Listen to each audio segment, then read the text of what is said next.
Hello, I'm Dr. Sha-Rhonda Green. I've been a licensed clinical social worker, a therapist since 2004. Today, I want to share with you about how to prepare for your first therapy session. This is a way for you to feel comfortable, to feel at ease, and also for you to be aware for that so that you can make an informed decision about your treatment.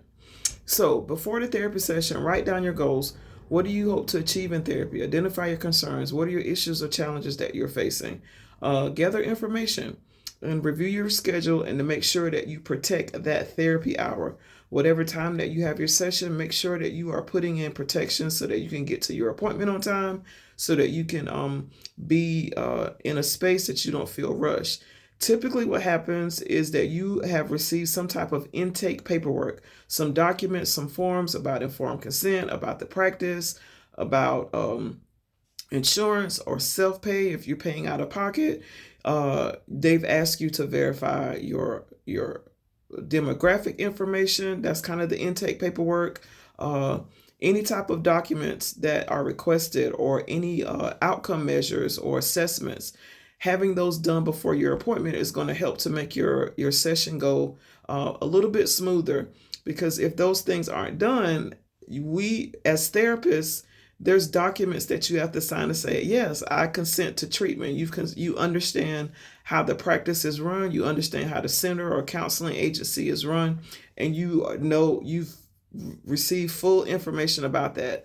And we have to know that who we are treating matches who's on the document. So some type of confirmation of your identity is usually asked for. So having that paperwork done in a digital format that usually is sent electronically with encrypted in a way to protect your information. So that's going to help you before your session to have all those documents done. Emotional preparation. Be prepared. Allow yourself to feel emotions. It's okay to feel nervous. It's okay to feel anxious.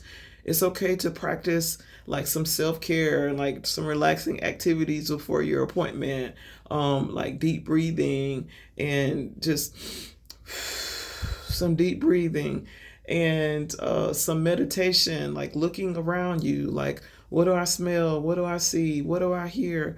What do I feel? Or some type of exercise or movement. Making sure that you've had a snack or like water or having your water bottle ready. And I'm in a virtual environment. So I'm a virtual online therapist. But if you're going face to face, like make sure that you have some time to park or to make sure that you get there on time so that you can kind of take a deep breath before you walk in and when you're finding the address. And also, another way to be emotionally prepared is to set boundaries. Decide what you're comfortable with sharing and what you're not. I know that you're looking forward to your first appointment and you have so much that you want to share, and this is your moment to feel heard and to feel seen, but you get to share as much as you are comfortable sharing. Okay? It's all right. So logistical preparation. Confirm the details, verify the date, the time, the location, and the duration of the session. Sometimes initial sessions are 60 minutes. They could be more. It depends on the practice and it depends on the therapist. Plan your transportation, like I just said. Ensure you have a reliable way to get to your session. And if you are having your session virtually, you cannot be in motion. You need to be parked. You need to be in a secure location where you are safe. If you are having a virtual therapy session from your home, you need to be in a space that is free of distractions, that is free from noise, that you will have privacy so that you can talk about the things. If it's in your room, if it's in your office, it's in your garage. If you're sitting virtually to have a session, make sure that it's free of distractions and noise so that you can hear what the therapist has to say and so the therapist can hear what you have to say. This is important. We gotta protect this time. Okay? The next thing is during your session, be honest and open. Share your thoughts and feelings and concerns with your therapist. Ask questions.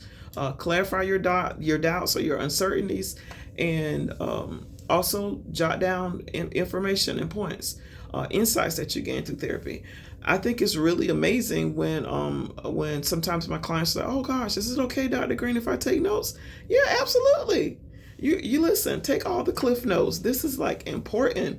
This is like you investing in your life. Your therapy hour, you have tried to vet a therapist to come to therapy.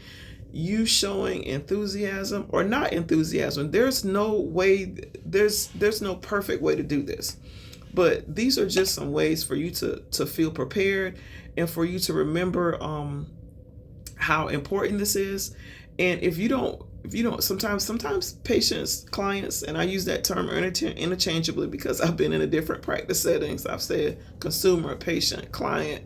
But when clients come to therapy, sometimes they're just like really overwhelmed. Like, I don't know what to say, Dr. Green. I was like, well, okay, that's a start.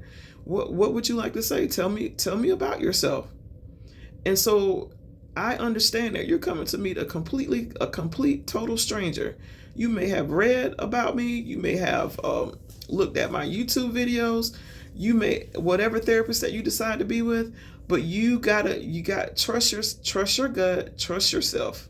Take a deep breath and say the things that you want to say, and express yourself. And another thing, if you start to cry, that's okay. That's okay. It's okay for those things to happen. This is a way for you to prepare for your first session and some things to expect. I am Dr. Sha-Rhonda Green. I am a licensed clinical social worker. I'm a therapist. I am passionate about Black women healing and having the tools and resources that they need to navigate the multiplicity, the complexity, the nuances of their life. So I'm going to put some information in the bottom here. Please like, please share, please subscribe, and please leave your comments if you have questions. And I'm looking forward to posting again. I'm on a roll. I feel like I'm on a roll, but I like being able to show up for myself, and I like being able to show up for the promises that I've stated. So I look forward to sharing in the future, and I hope you have an amazing day today. Take care.